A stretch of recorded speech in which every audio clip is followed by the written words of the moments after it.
Hello, नमस्ते, सलाम। स्वागत है आपका आपके अपने चैनल मुस्कान सिंह रवि पे। प्रेमचंद जी की मानसरोवर कहानी की सीरीज में आज की अगली कहानी है अलगोजा। कहानी शुरू करने से पहले यदि आप मेरे चैनल पर नए हो तो मेरे चैनल को सब्सक्राइब कर लें, बेल आइकन प्रेस कर लें, जिससे कि मेरे चैनल पर आने वाले वीडियो के नोटिफिकेशन सबसे पहले आपको मिल सके। आइए शुरू करते हैं आज की अपनी कहानी को। भोला महतो ने पहली स्त्री के मर जाने के बाद दूसरी सगाई की तो उसके लड़के रघदू के लिए बुरे दिन आ गए। रघदू की उम्र उस समय केवल 10 वर्ष की थी।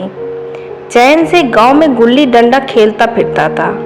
माँ के आते ही चक्की में जुतना पड़ा। पन्ना रूपवती स्त्री थी और रूप और गर्व में चोली दामन का नाता है। वह अपने हाथों से कोई काम न करती थी।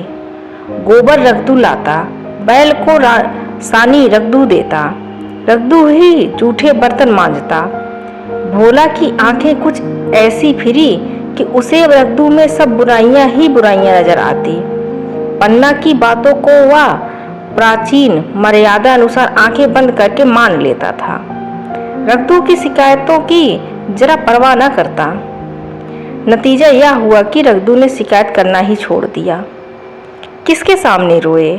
बाप ही नहीं, सारा गांव उसका दुश्मन था। बड़ा जिद्दी लड़का है। पन्ना को तो कुछ समझता ही नहीं। बेचारी उसका दुलार करती है, खिलाती पिलाती है। यह उसी का फल है। दूसरी औरत होती तो निभा न होता।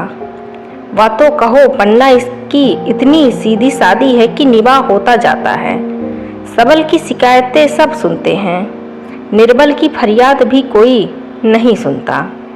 रघदू का हृदय माँ की ओर से दिन दिन फटता जाता था। यहाँ तक कि 8 साल गुजर गए और एक दिन भोला के नाम भी मृत्यु का संदेश आ पहुँचा। पन्ना के 4 बच्चे थे, 3 बेटे और 1 बेटी। इतना बड़ा खर्च और कमाने वाला कोई नहीं। रघदू अब क्यों बात पूछने लगा? यह मानी हुई बात थी। अपनी स्त्री लाएगा और अलग रहेगा। स्त्री आकर और भी आग लगाएगी। पन्ना को चारों ओर अंधेरा ही अंधेरा दिखाई देता था। पर कुछ भी हो, वह रघदू की आश्रयत बनकर घर में न रहेगी। जिस घर में उसने राज किया उसमें अब लौंडिया न बनेगी। जिस लौंडे को अपना गुलाम समझा उसका मुंह न ताकेगी। वह सुंदर थी। अवस्था अभी कुछ ऐसी ज़्यादा न थी। जवानी अपनी पूरी बहार पर थी।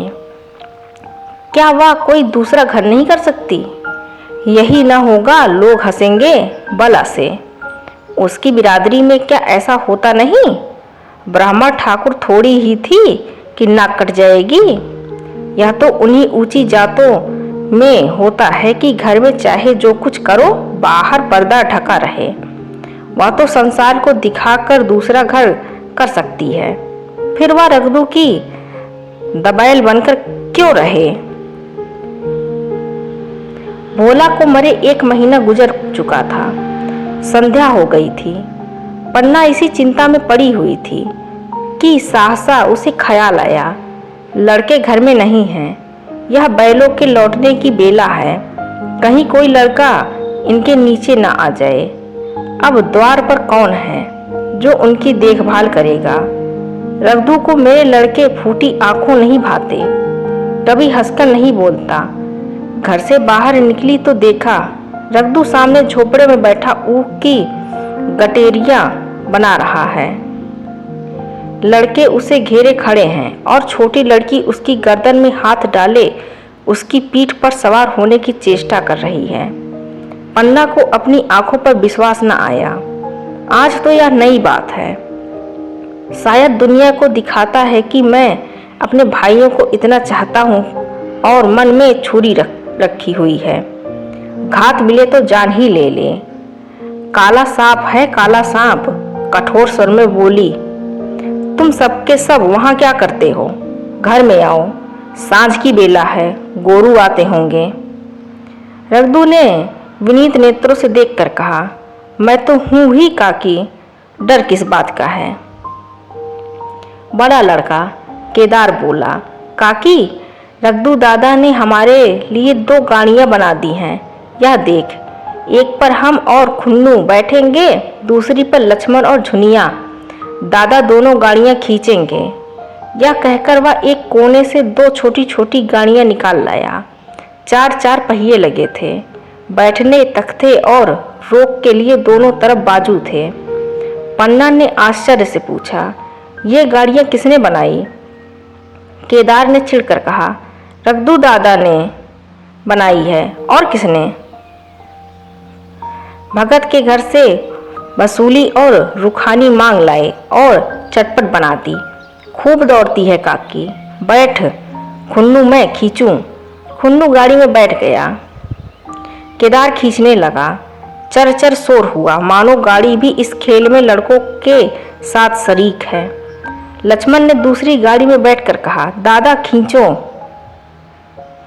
रघु ने झुनिया को भी गाड़ी में बिठा दिया और गाड़ी खींचता हुआ दौड़ा। तीनों लड़के तालियां बजाने लगे। पन्ना चकित नेत्रों से यह दृश्य देख रही थी और सोच रही थी कि यह वही रघु है या कोई और। थोड़ी देर के बाद दोनों गाड़ियां लौटी। लड़के घर में जाकर इस यान यात्रा के अनुभव बयान करने लगे।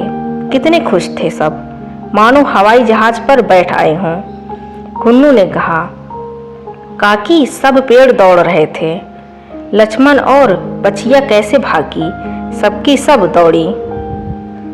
केदार, काकी रघु दादा दोनों गाड़ियां एक साथ खींच ले जाते हैं। झुनिया सबसे छोटी थी, उसकी व्यंजना शक्ति उछल कूद और नेत्रों तक परिमित थी, तालियां बजा बजा कर नाच रही थी। खुन्नू, अब हमारे घर गाय भी आ गई काकी। आ जाएगी काकी, रघु दादा ने गिरधारी से कहा है कि हमें एक गाय ला दो। गिरधारी बोला, कल लाऊंगा। केदार, 3 सेर दूध देती है काकी, खूब दूध पिएंगे। इतने में रघु भी अंदर आ गया। पन्ना ने अवहेलना की दृष्टि से देखकर पूछा, क्यों रघु, तुमने गिरधारी से कोई गाय मंगाई है?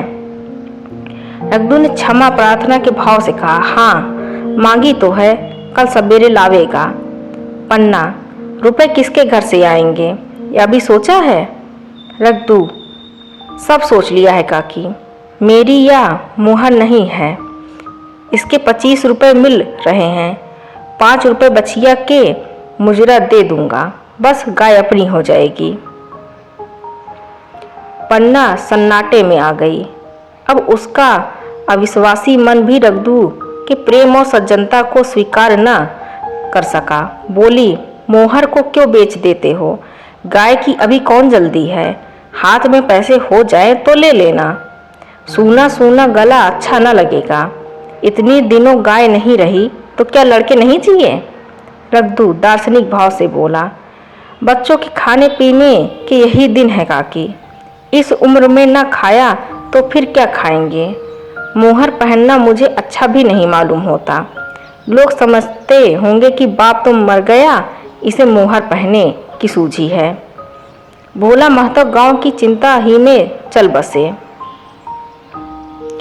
ना रुपए आए और ना गाय मिली, मजबूर थे। रघु ने यह समस्या कितनी सुगमता से हल कर दी। आज जियो ने पहली बार पन्ना को रघु पर विश्वास आया। बोली, जब गहना ही बेचना है तो अपनी मुहर क्यों बेचोगे, मेरी हंसली ले ले। नहीं काकी, वह तुम्हारे गले में बहुत अच्छी लगती है, मर्दों को क्या, मुहर पहने या ना पहने। पन्ना, चल मैं बूढ़ी हुई, अब हंसली पहनकर क्या करना है, तू अभी लड़का है, तेरा गला अच्छा न लगेगा। रघु मुस्कुरा कर बोला, तुम अभी से कैसे बूढ़ी हो गई, गांव में है कोई तुम्हारे बराबर? रघु की सरल आलोचना ने पन्ना को लज्जित कर दिया। उसके रूखे मुरझाए मुख पर प्रसन्नता की लाली दौड़ गई। 5 साल गुजर गए। रघु का सा मेहनती, ईमानदार, बात का धनी दूसरा किसान गांव में न था। पन्ना की इच्छा के बिना कोई काम न करता। उसकी उम्र अब 23 साल की हो गई थी। पन्ना बार बार कहती, भैया बहू को विदा करा लाओ, कब तक नैहर में पड़ी रहेगी। सब लोग मुझी को बदनाम करते हैं कि यही बहू को नहीं आने देती, मगर रघु टाल देता था, कहता कि अभी जल्दी क्या है। उसे अपनी स्त्री के रंग ढंग का कुछ परिचय दूसरों से मिल चुका था। ऐसी औरत को घर में लाकर वह अपनी शांति में बाधा नहीं डालना चाहता था। आखिर एक दिन पन्ना ने जिद करके कहा, तो तुम न लाओगे। कह दिया कि अभी कोई जल्दी नहीं। तुम्हारे लिए जल्दी ना होगी, मेरे लिए तो जल्दी है। मैं आज आदमी भेजती हूँ। पछताओगी काकी, उसका मिजाज अच्छा नहीं है। तुम्हारी बला से, जब मैं उससे बोलूँगी ही नहीं तो क्या हवा से लड़ेगी। रोटियां तो बना लेगी, मुझसे भीतर बाहर का सारा काम नहीं होता। मैं आज बुलाई लेती हूँ। बुलाना चाहती हो बुला लो, मगर फिर यह ना कहना कि यह मेहरिया को ठीक नहीं करता, उसका गुलाम हो गया। ना कहूँगी, जाकर 2 साड़ियाँ और मिठाइयाँ ले आ। तीसरे दिन मुलिया मायके से आ गई। दरवाजे पर नगाड़े बजे, शहनाइयों की मधुर ध्वनि आकाश में गूंजने लगी। मुंह दिखावे की रस्म अदा हुई। वह इस मरुभूमि में निर्मल जलधारा थी। गेहुआ रंग था, बड़ी बड़ी नोकीली पलकें, कपोलों पर हल्की सुर्खी, आँखों में प्रबल आकर्षण। रघु उसे देखते ही मंत्रमुग्ध हो गया। प्रातःकाल पानी का घड़ा लेकर चलती, तब उसका गेहुआ रंग प्रभात की सुनहरी किरणों से कुंदन हो जाता, मानो उषा अपनी सारी सुगंध, सारा विकास और उन्माद लिए मुस्कुराती चली जाती हो। मुलिया मैके से ही जली भुनी आई थी। मेरा शौहर छाती फाड़कर काम करे और पन्ना रानी बनी बैठी रहे, उसके लड़के रईस जादे बने घूमे। मुलिया से यह बर्दाश्त न होगा। वह किसी की गुलामी न करेगी। अपने लड़के को अपने होते ही नहीं, भाई किसके होते हैं। जब तक पर नहीं निकलते हैं, रघु को घेरे हुए हैं। ज्यों ही जरा सायाने हुए पर छाड़ कर निकल जाएंगे, बात भी न पूछेंगे। एक दिन उसने रघु से कहा, तुम्हें इस तरह गुलामी करनी हो तो करो, मुझसे ना होगी। रघु, तो फिर क्या करूं, तू ही बता। लड़के तो अभी घर का काम करने लायक भी नहीं हैं। मुलिया, लड़के रावत के हैं, कुछ तुम्हारे नहीं हैं।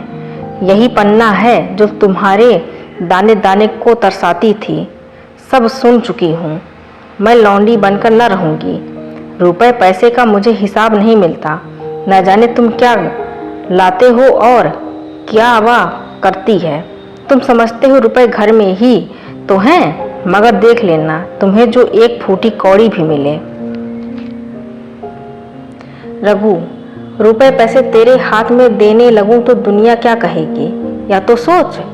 मुलिया, दुनिया जो चाहे कहे, दुनिया के हाथों बिकी नहीं हूँ।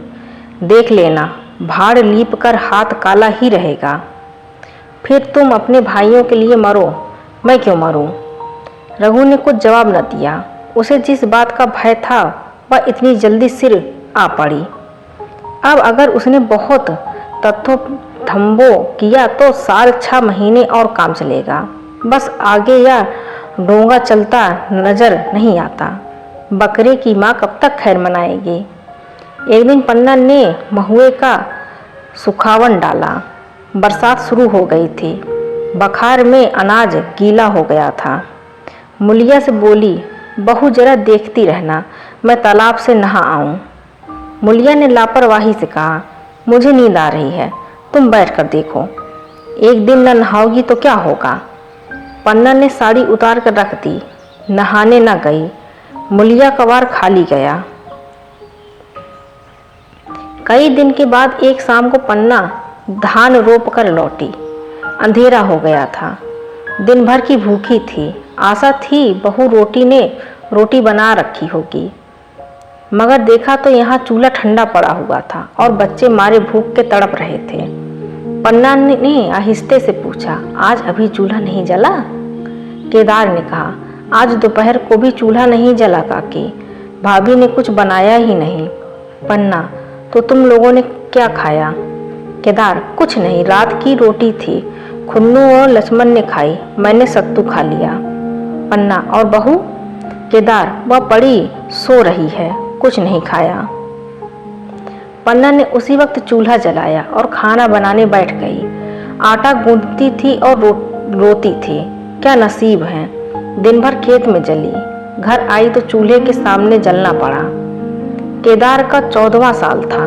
भाभी के रंग ढंग देखकर सारी स्थिति समझ रहा था। बोला, काकी, भाभी अब तुम्हारे साथ रहना नहीं चाहती। पन्ना ने चौंक कर पूछा, क्या कुछ कहती थी? केदार, कहती कुछ नहीं थी, मगर उसके मन में यही बात है। फिर तुम क्यों नहीं उसे छोड़ देती? जैसे चाहे रहे, हमारा भी भगवान है। पन्ना ने दांतों से जीभ दबाकर कहा, चुप, मेरे सामने ऐसी बात भूल कर भी न कहना। रघु तुम्हारा भाई नहीं, तुम्हारा बाप है। मुलिया से कभी बोलेगे तो समझ लेना जहर खा लूंगी। दशहरे का त्योहार आया। इस गांव से कोस भर एक पूर्वे में मेला लगता था। गांव के सब लड़के मेला देखने चले। पन्ना भी लड़कों के साथ चलने को तैयार हुई, मगर पैसे कहाँ से आए? कुंजी तो मुलिया के पास थी। रघु ने आकर मुलिया से कहा, लड़के मेला जा रहे हैं, सबों को 2-2 पैसे दे दो। मुलिया ने त्योरियां चढ़ाकर कहा, पैसे घर में नहीं हैं। रघु, अभी तो तिलहन बिका था, क्या इतनी जल्दी रुपए उठ गए? मुलिया, हाँ उठ गए। रघु, कहाँ उठ गए, जरा सुनो। आज त्योहार के दिन लड़के मेला देखने न जाएंगे। मुलिया, अपनी काकी से कहो पैसे निकालें, गाड़ कर क्या करेंगी? खूंटी पर कुंजी लटक रही थी। रघु ने कुंजी उतारी और चाहा कि संदूक खोले कि मुलिया ने उसका हाथ पकड़ लिया और बोली, कुंजी मुझे दे दे, नहीं तो ठीक न होगा। खाने पहनने को भी चाहिए, कागज किताब को भी चाहिए, उस पर मेला देखने को भी चाहिए। हमारी कमाई इसलिए नहीं है कि दूसरे खाएं और मूछों पर ताव दें। पन्ना ने रघु से कहा, भैया पैसे क्या होंगे, लड़के मेला देखने न जाएंगे। रघु ने झिड़क कर कहा, मेला देखने क्यों न जाएंगे, सारा गांव जा रहा है, हमारे ही लड़के न जाएंगे? यह कहकर रघु ने अपना हाथ छुड़ा लिया और पैसे निकालकर लड़कों को दे दिए। मगर कुंजी जब मुलिया को देने लगा तब उसने उसे आंगन में फेंक दिया और मुंह लपेटकर लेट गई। लड़के मेला देखने न गए। इसके बाद 2 दिन गुजर गए। मुलिया ने कुछ नहीं खाया और पन्ना भी भूखी रही। रघु कभी इसे मनाता कभी उसे, पन्ना या उठती न वाह। आखिर रघु ने हैरान होकर मुलिया से पूछा, कुछ मुंह से तो कह, चाहती क्या है? मुलिया ने धरती को संबोधित करके कहा, मैं कुछ नहीं चाहती, मुझे मेरे घर पहुंचा दो। रघु, अच्छा उठ, बना खा, पहुंचा दूंगा। मुलिया ने रघु की ओर आंखें उठाई। रघु उसकी सूरत देखकर डर गया। वह माधुर्य, वह मोहता, वह लावण्य गायब हो गया था। दांत निकल आए थे, आंखें फट गई थी और नथुने फड़क रहे थे। अंगारे की सी लाल आंखों से देखकर बोली, अच्छा तो काकी ने यह सलाह दी है, यह मंत्र पढ़ाया है, तो यहाँ ऐसी कच्ची नहीं हूँ। तुम दोनों की छाती पर मूंग दलूंगी, हो किस फेर में? रघु, अच्छा तो मूंग ही दल लेना, कुछ खा पी लेगी तभी तो मूंग दल सकेगी। मुलिया, अब तो तभी मुंह में पानी डालूंगी जब घर अलग हो जाएगा, बहुत झेल चुकी, अब नहीं झेला जाता। रघु सन्नाटे में आ गया। 1 मिनट तक उसके मुंह से आवाज ही न निकली। अलग होने की उसने स्वप्न में भी कल्पना न की थी। उसने गांव में 2-4 परिवारों को अलग होते देखा था। वह खूब जानता था, रोटी के साथ लोगों के हृदय भी अलग हो जाते हैं, अपने हमेशा के लिए गैर हो जाते हैं। फिर उनमें वही नाता रह जाता है जो गांव के और आदमियों में। रघु ने मन में ठान लिया था कि इस विपत्ति को घर में न आने दूंगा, मगर होनहार के सामने उसकी एक न चली। आह, मेरे मुंह में कालिख लगेगी, दुनिया यही कहेगी कि बाप के मर जाने पर 10 साल भी एक में निभा ना हो सका। फिर किससे अलग हो जाऊं? जिनको गोद में खिलाया, जिनको बच्चों की तरह पाला, जिनके लिए तरह तरह के कष्ट झेले, उन्हीं से अलग हो जाऊं? अपने प्यारों को घर से निकाल बाहर करूं? उसका गला फंस गया, कांपते हुए स्वर में बोला, तू क्या कहती है कि मैं अपने भाइयों से अलग हो जाऊं? भला सोच तो, कहीं मुंह दिखाने लायक ना रहूंगा। मुलिया, तो मेरा इन लोगों के साथ निभाना होगा। रघु, तो तू अलग हो जा, मुझे अपने साथ क्यों घसीटती है? मुलिया, तो मुझे क्या तुम्हारे घर में मिठाई मिलती है? मेरे लिए क्या संसार में जगह नहीं है? रघु, तेरी जैसी मर्जी, जहाँ चाहे रह, मैं अपने घर वालों से अलग नहीं हो सकता। जिस दिन इस घर में 2 चूल्हे जलेंगे, उस दिन मेरे कलेजे के 2 टुकड़े हो जाएंगे। मैं यहाँ चोट नहीं सह सकता।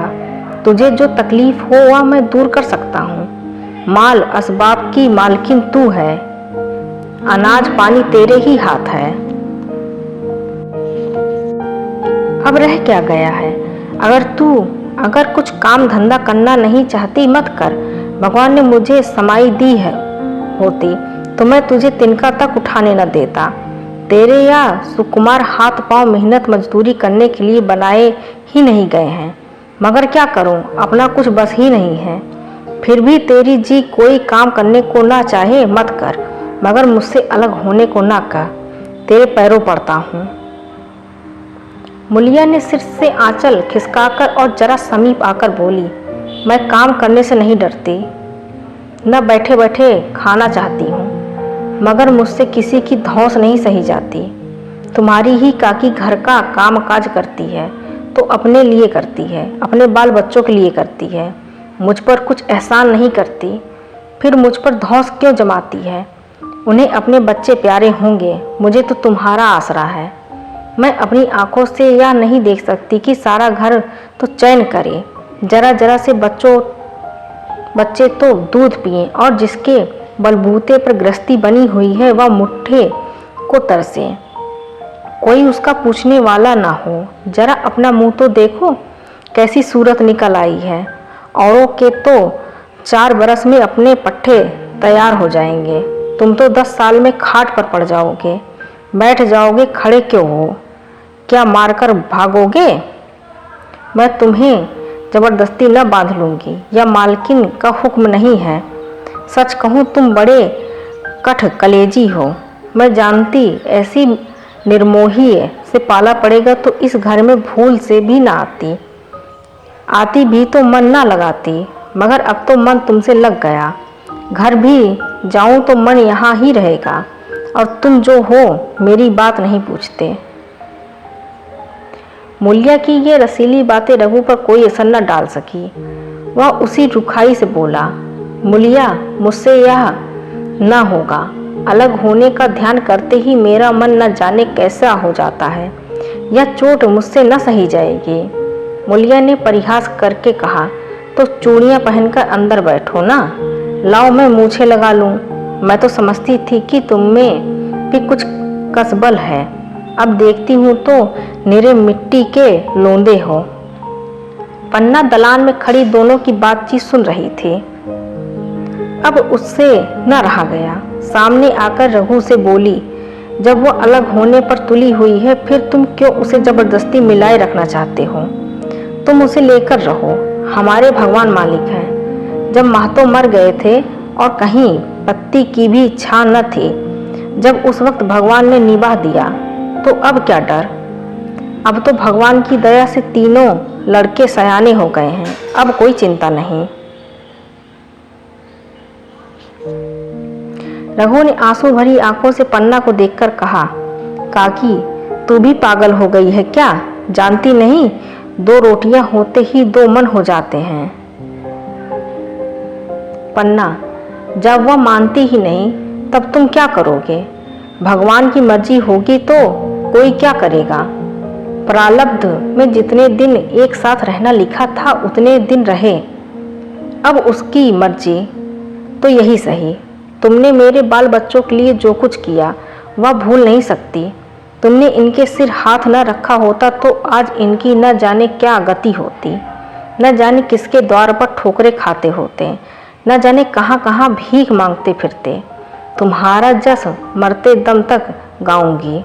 अगर मेरी खाल तुम्हारे जूते बनने के काम आए तो खुशी से दे दूंगी। चाहे तुमसे अलग हो जाऊं, पर जिस घड़ी पुकारोगे कुत्ते की तरह दौड़ी आऊंगी।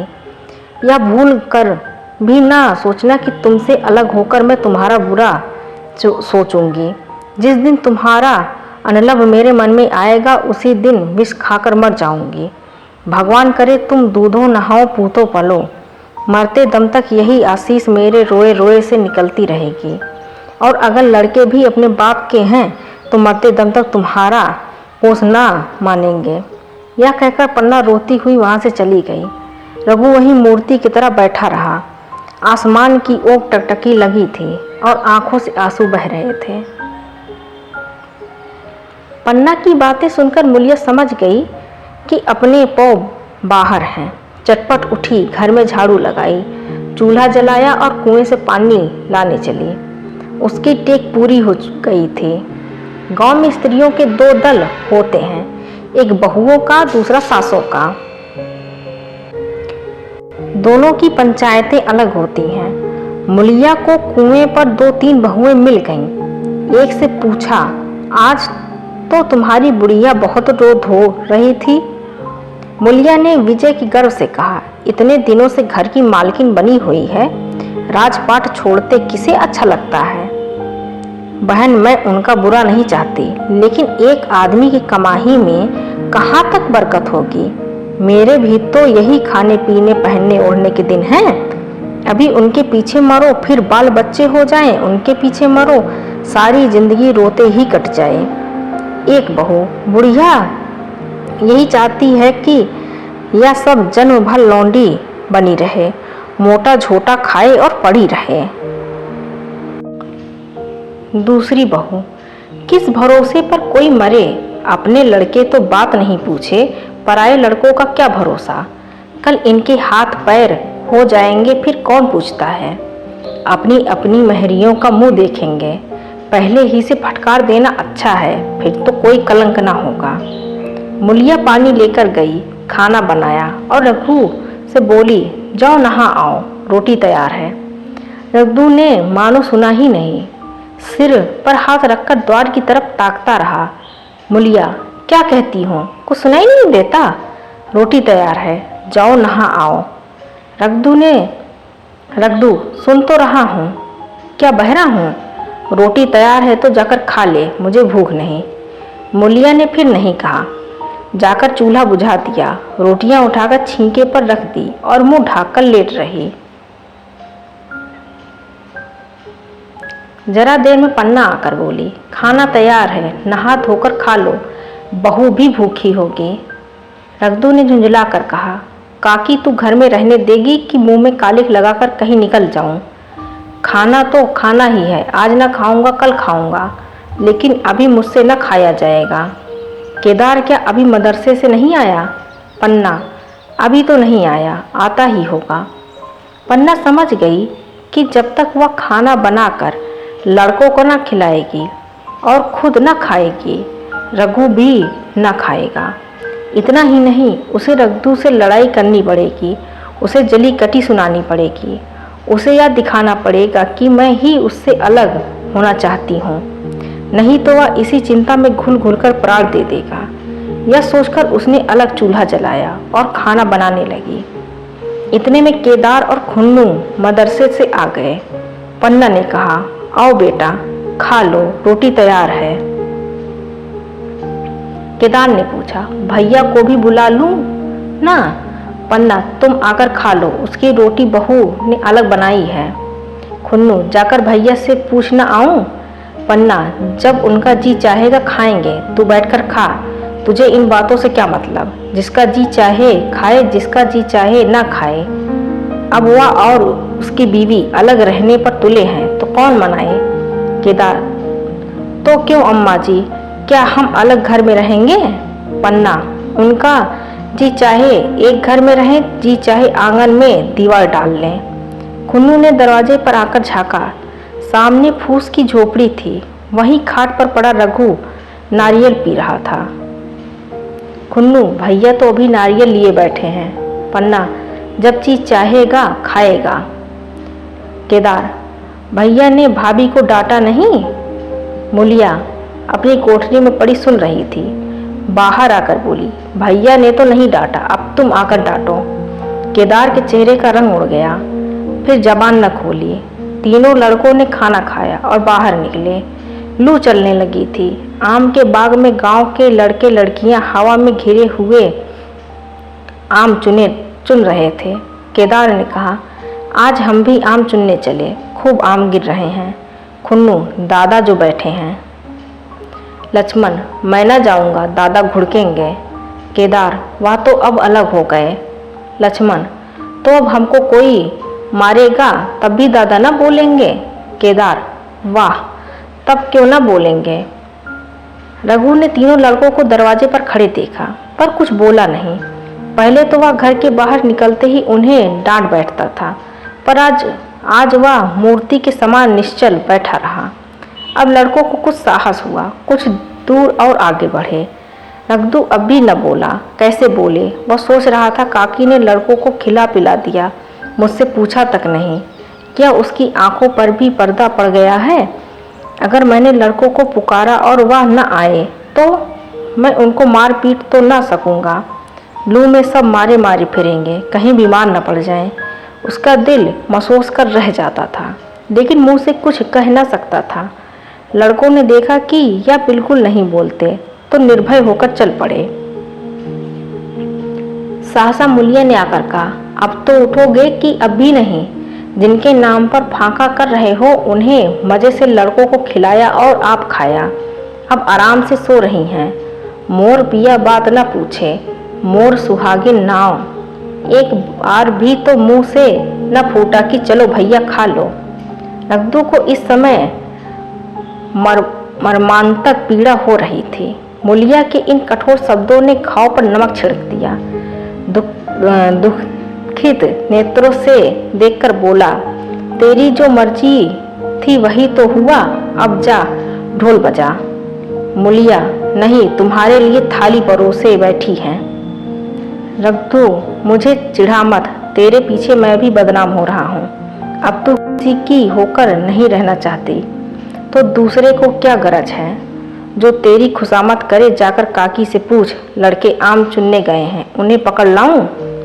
मूलिया अंगूठा दिखाकर बोली, यह जाता है, तुम्हें 100 बार गरज हो जाकर पूछो। इतने में पन्ना भी भीतर से निकल आई। रघु ने पूछा, लड़के बगीचे में चले गए काकी, लू चल रही है। पन्ना, अब उनका कौन पुछत्तर है? बगीचे में जाएं, पेड़ पर चढ़ें, पानी में डूबें, मैं अकेली क्या क्या करूं? रघु, जाकर पकड़ लाऊं? पन्ना, जब तुम्हें अपने मन से नहीं जाना है तो फिर मैं जाने को क्यों कहूँ? तुम्हें रोकना होता तो रोक न देते, तुम्हारे सामने ही तो गए होंगे। पन्ना की बात पूरी भी ना हुई थी कि रघु ने नारियल कोने में रख दिया और बाग की तरफ चला। रघु लड़कों को लेकर बाग से लौटा तो देखा मूलिया अभी तक झोपड़े में खड़ी है। बोला, तू जाकर खा क्यों नहीं लेती? मुझे तो इस बेला भूख नहीं है। मूलिया ऐंठ कर बोली, हाँ, भूख क्यों लगेगी? भाइयों ने खाया, वह तुम्हारे पेट में पहुंच ही गया होगा। रघु ने दांत पीस कर कहा, मुझे जला मत मूलिया, नहीं अच्छा ना होगा। खाना कहीं भागा नहीं जाता, एक बेला न खाऊंगा तो मर न जाऊंगा। क्या तू समझती है घर में आज कोई छोटी बात हो गई है? तूने घर में चूल्हा नहीं जलाया, मेरे कलेजे में आग लगाई है। मुझे घमंड था कि और चाहे कुछ हो जाए पर मेरे घर में फूट का रोग न आने पाएगा, पर तूने मेरा घमंड चूर कर दिया। प्रारब्ध की बात है। मूलिया तिनक कर बोली, सारा मोह छो तुम्ही को है कि और किसी को है? मैं तो किसी को तुम्हारी तरफ बिसूरते नहीं देखती। रघु ने ठंडी सांस खींचकर कहा, मूलिया घाव पर नून न छिड़क, तेरे ही कारण मेरी पीठ में धूल लग रही है। मुझे इस गृहस्थी का मोह न होगा तो किसे होगा? मैंने ही तो इसे मर मर जोड़ा, जिनको गोद में खिलाया वहीं अब मेरे पट्टीदार होंगे। जिन बच्चों को मैं डांटता था उन्हें आज कड़ी आंखों से भी नहीं देख सकता। मैं उनके भले के लिए भी कोई बात करे तो दुनिया यही कहेगी कि यह अपने भाइयों को लूटे लेता है। जा मुझे छोड़ दे, अभी मुझसे कुछ ना खाया जाएगा। मुलिया, मैं कसम रखा दूंगी, नहीं चुपके से चले चलो। रघु, देख अब भी कुछ नहीं बिगड़ा है, अपना हट छोड़ दे। मुलिया, हमारा ही लहू पिए, जो खाने ना उठे। रघु ने कानों पर हाथ रखकर कहा, यह तूने क्या किया मुलिया? मैं तो उठ ही रहा था, चल खा लूं। नहाने धोने कौन जाए, लेकिन इतना कह देता हूँ कि चाहे 4 की जगह 6 रोटियां खा जाऊं, चाहे तू मुझे घी के मटके ही में डुबा दे, पर यह दाग मेरे दिल से न मिटेगा। लिया, दाग साब मिट जाएगा। पहले सबको ऐसा ही लगता है, देखते नहीं हो उधर कैसी चैन की बंसी बज रही है। वह तो मना ही रही थी कि किसी तरह यह सब अलग हो जाएं। अब वह पहले की सी चांदी तो नहीं है कि जो कुछ घर में आवे सब गायब। अब क्यों हमारे साथ रहने लगी? रघु ने आहत स्वर में कहा, इसी बात का तो मुझे गम है, काकी से मुझे ऐसी आशा न थी।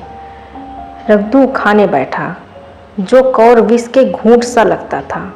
जान पड़ता था रोटियां भूसी की हैं, दाल पानी सी लगती, पानी कंठ के नीचे न उतरता था, दूध की तरह देखा तक नहीं। 2-4 ग्रास खाकर उठ गया, जैसे किसी प्रियजन के श्राद्ध का भोजन हो। रात का भोजन भी उसने इसी तरह किया। भोजन क्या किया, कसम पूरी की। रात भर उसका चित्त उद्विग्न रहा। एक अज्ञात शंका उसके मन पर छाई हुई थी, जैसे भोला महतो द्वार पर बैठे रो रहे हों। वह कई बार चौंक कर उठा, ऐसा जान पड़ा भोला उसकी ओर तिरस्कार की आंखों से देख रहा है। वह दोनों जून भोजन करता था, पर जैसे शत्रु के घर। भोला की शोकमग्न मूर्ति आंखों से न उतरती थी। रात को उसे नींद न आती। वह गांव से निकलता तो इस तरह मुंह चुराए सिर झुकाए मानो गो हत्या की हो। 5 साल गुजर गए। रघु अब 2 लड़कों का बाप था। आंगन में दीवार खिंच गई थी, खेतों में मेड़े डाल दी गई थी और बैल बछिए बांट लिए गए थे। केदार की उम्र अब 19 की हो गई। उसने पढ़ना छोड़ दिया था और खेती का काम करता था। खुन्नू गाय चराता था। केवल लक्ष्मण अब तक मदरसे जाता था। पन्ना और मुलिया दोनों एक दूसरे की सूरत से जलती थीं। मुलिया के दोनों लड़के बहुधा पन्ना ही के पास रहते। वहीं उन्हें उपटन मलती, वही काजल लगाती, वही गोद में लिए फिरती, मगर मुलिया के मुंह से अनुग्रह का एक शब्द भी न निकलता। न पन्ना ही इसकी इच्छुक थी। वह जो कुछ करती निस्वार्थ भाव से करती थी। उसके 2 लड़के अब कमाऊ हो गए थे। लड़की खाना पका लेती थी, वह खुद ऊपर का काम काज कर लेती। इसके विरुद्ध रघु अपने घर का अकेला था। वह भी दुर्बल, अशक्त और जवानी में बूढ़ा। अभी आयु 30 वर्ष से अधिक न थी, लेकिन बाल खिचड़ी हो गए थे, कमर भी झुक चली थी, खांसी ने जीर्ण कर रखा था। देखकर दया आती थी। और खेती पसीने की वस्तु है। खेती की जैसी सेवा होनी चाहिए वह उससे न हो पाती। फिर अच्छी फसल कहाँ से आती? कुछ ऋण भी हो गया था। वह चिंता और भी मारे डालती थी। चाहिए तो यह था कि अब उसे कुछ आराम मिलता। इतने दिनों के निरंतर परिश्रम के बाद सिर का बोझ कुछ हल्का होता, लेकिन मुलिया की स्वार्थपरता और अदूरदृष्टिता ने लहराती हुई खेती उजाड़ दी। अगर सब एक साथ रहते तो वह या तक पेंशन पा जाता। मजे में द्वार पर बैठा हुआ नारियल पीता, भाई काम करते, वह सलाह देता, महतो बना फिरता, कहीं किसी के झगड़े झुकाता, कहीं साधु संतों की सेवा करता। वह अवसर हाथ से निकल गया। अब तो चिंता भार दिन दिन बढ़ता जाता था। आखिर उसे धीमा धीमा ज्वर रहने लगा। हृदय शूल चिंता, कड़ा परिश्रम और अभाव का यही पुरस्कार है। पहले कुछ परवाह न की, समझा आप अच्छा हो जाएगा, मगर कमजोरी बढ़ने लगी तो दवा की फिक्र हुई। जिसने जो बता दिया खा लिया। डॉक्टरों और वैद्यों के पास जाने की सामर्थ्य कहाँ, और सामर्थ्य भी होती तो रुपए खर्च कर देने के सिवा और नतीजा ही क्या था। जीर्ण ज्वर की औषधि आराम और पुष्टिकारक भोजन है। न वह बसंत मालती का सेवन कर सकता था और न आराम से बैठकर बलवर्धक भोजन कर सकता था। कमजोरी बढ़ती ही गई। पन्ना को अक्सर मिलता तो वह आकर उसे तसल्ली देती, लेकिन उसके लड़के अब रघु से बात भी ना करते थे। दवा दारू तो क्या करते, उसका और मजाक उड़ाते। भैया समझते थे कि हम लोगों से अलग होकर सोने और ईंट रख लेंगे। भाभी भी समझती थी सोने से लग जाएगी। अब देखें कौन पूछता है। सिसक कर न मरे तो कह देना। बहुत हाय हाय भी अच्छी नहीं होती। आदमी उतना काम करे जितना हो सके, या नहीं कि रुपए के लिए जान दे दे। पन्ना कहती रघु बेचारे का कौन दोष है। केदार कहता चल मैं खूब समझता हूँ, भैया की जगह मैं होता तो डंडे से बात करता। मजाक थी कि औरत यो जिद करती, या सब भैया की चाल थी। सब सदी बात थी। आखिर एक दिन रघु का टिमटिमाता हुआ जीवन दीपक बुझ गया। मौत ने सारी चिंताओं का अंत कर दिया। अंत समय उसने केदार को बुलाया था, पर केदार को ऊख में पानी देना था। डरा कहीं दवा के लिए न भेज दें, बहाना बना दिया। मूलिया का जीवन अंधकारमय हो गया। जिस भूमि पर उसने मंसूबों की दीवार खड़ी की थी वह नीचे से खिसक गई थी। जिस खूंटे के बल पर वह उछल रही थी वह उखड़ गया था। गांव वालों ने कहना शुरू किया, ईश्वर ने कैसा तत्काल दंड दिया। बेचारी मारे लाज के अपने दोनों बच्चों को लिए रोया करती। गांव में किसी को मुंह दिखाने का साहस न होता। प्रत्येक प्राणी उससे यह कहता हुआ मालूम होता था, मारे घमंड के धरती पर पांव न रखती थी। आखिर सजा मिल गई कि नहीं। अब इस घर में कैसे निर्वाह होगा। वह किसके सहारे रहेगी, किसके बल पर खेती होगी। बेचारा रघु बीमार था, दुर्बल था, पर जब तक जीता रहा अपना काम करता रहा। मारे कमजोरी के कभी कभी सिर पकड़कर बैठ जाता और जरा दम लेकर फिर हाथ चलाने लगता। सारी खेती तहस नहस होकर रही।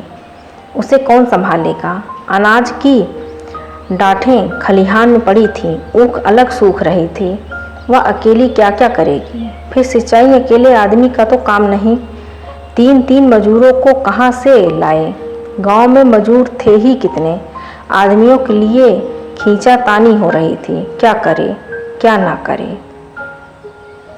इस तरह 13 दिन बीत गए। क्रियाक्रम से छुट्टी मिली। दूसरे ही दिन सवेरे मूलिया ने दोनों बालकों को गोद में उठाया और अनाज मारने चली। खलिहान में पहुंचकर उसने एक को तो पेड़ के नीचे घास के नर्म बिस्तर पर सुला दिया और दूसरे को वहीं बैठाकर अनाज मारने लगी। बैलों को हाँकती थी और रोती थी। क्या इसलिए भगवान ने उसको जन्म दिया था। देखते देखते क्या से क्या हो गया। इन्हीं दिनों पिछले साल भी अनाज मारा गया था। वह रघु के लिए लोटे में शरबत और मटर की घुगनी लेकर आई थी। आज कोई उसके न आगे है न पीछे, लेकिन किसी की लौंडी तो नहीं है। उसे अलग होने का अब भी पछतावा न था।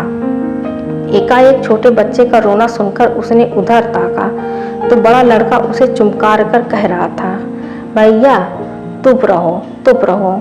धीरे धीरे उसके मुंह पर हाथ फेरता था और चुप कराने के लिए विकल था। जब बच्चा किसी तरह न हुआ तो वह खुद उसके पास लेट गया और उसे छाती से लगाकर प्यार करने लगा। मगर जब यह प्रयत्न भी सफल न हुआ तो वह रोने लगा। उसी समय पन्ना दौड़ी आई और छोटे बालक को गोद में उठाकर प्यार करती हुई बोली, लड़कों को मुझे क्यों न दे आई बहू।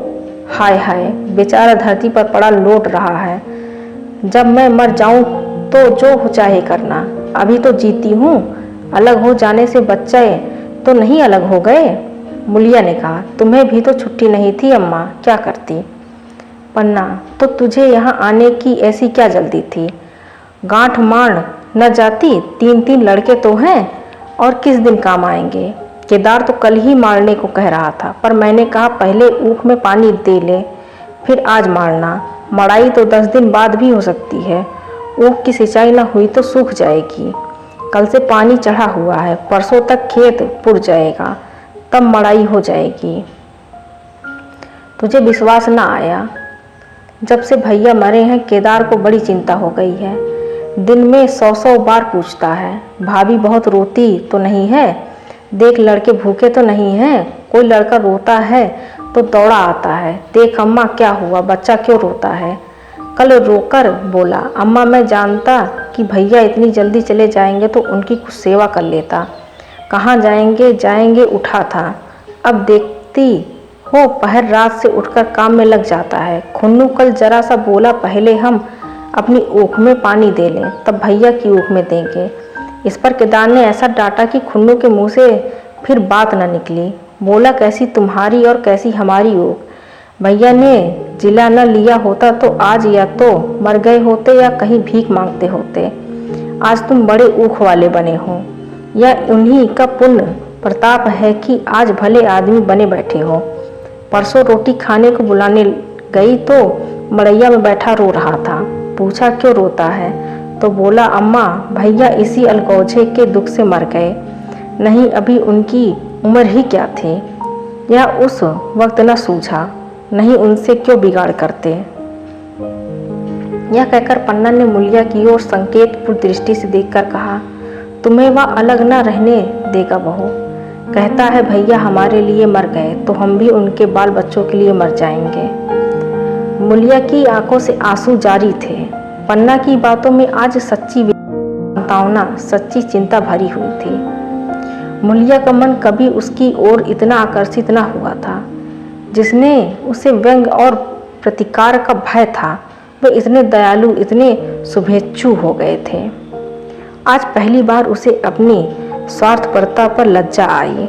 पहली बार आत्मा में अलगौझे पर धिक्कार। इस घटना को हुए 5 साल गुजर गए। पन्ना आज बूढ़ी हो गई है। केदार घर का मालिक है, मुलिया घर की मालकिन है।